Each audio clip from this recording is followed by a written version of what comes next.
There seems to be a nice little niche of demolition derby racing games that have done a great job capturing my attention.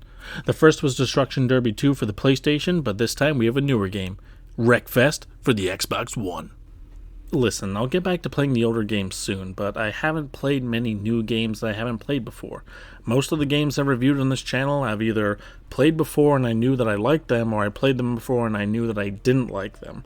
So there's just not many opportunities for me to play a game that I haven't played for me to fall in love with something new. So I would like to create more memories like that. So, like I said, this is a demolition racing game, similar to Destruction Derby 2, which I also reviewed and I already mentioned, which at its core, Wreckfest is a solid game.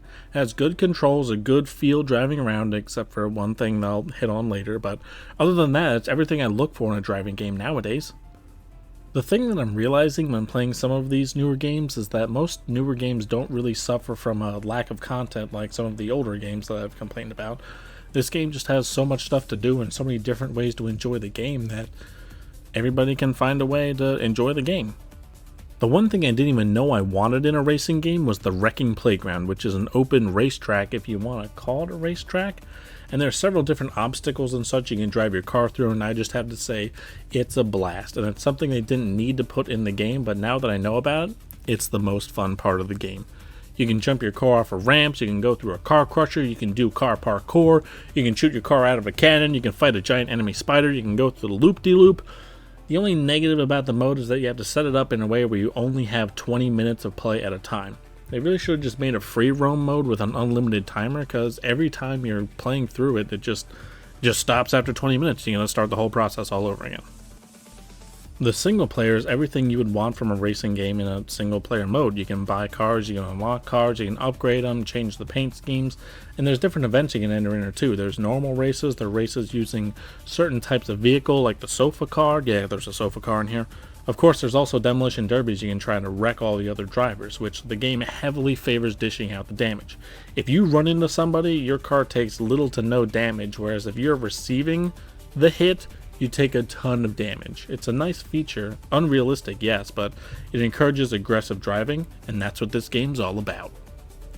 One of my main gripes about the game is that the drifting doesn't feel fun or really advantageous to do. I mean, I've drifted cars in other games and it's felt natural, but this one just doesn't feel very great. I mean, I'm driving on dirt, I'm driving a rear-wheel drive car, it shouldn't feel this stiff. And then it's reversed when I'm driving a front-wheel drive car. When you turn, you have no turning power. The brakes lock up and you can just go straight, which is realistic, but it makes driving so much harder. I don't really get the benefits of driving a rear-wheel drive car if I can't drift it, and then I still get the negatives for driving a front-wheel drive car. Doesn't make much sense to me. Also, I had this as a negative when I wrote the script. I kind of feel neutral about it now, and that's the tuning, which it was really dumbed down from what a normal car tune would be on another game. You only get a few sliders to increase or decrease the braking or the differential or a few other stats, which I think works for an arcade racer like this, where you don't really have to put a lot of thought into it, but I also would have liked a little bit more tuning ability, but that's just me. Don't look for simulation stuff in an arcade game. All in all, it's a great game, and it still has ongoing support because there's weekly challenges and races and time trials you can do to earn exclusive cars and paint and such. So even though it's been out for a couple years, it felt like a new game with a fairly active player base that's still playing the game. So I don't think you can find a better wrecking racer than Wreckfest in today's gaming environment. So on my racing games top and bottom list, this lands at number 4. There's some phenomenal racing games that I've covered on this channel, but this game's just a good time. You're not going to be disappointed. Play on the playground, you're going to have a good time.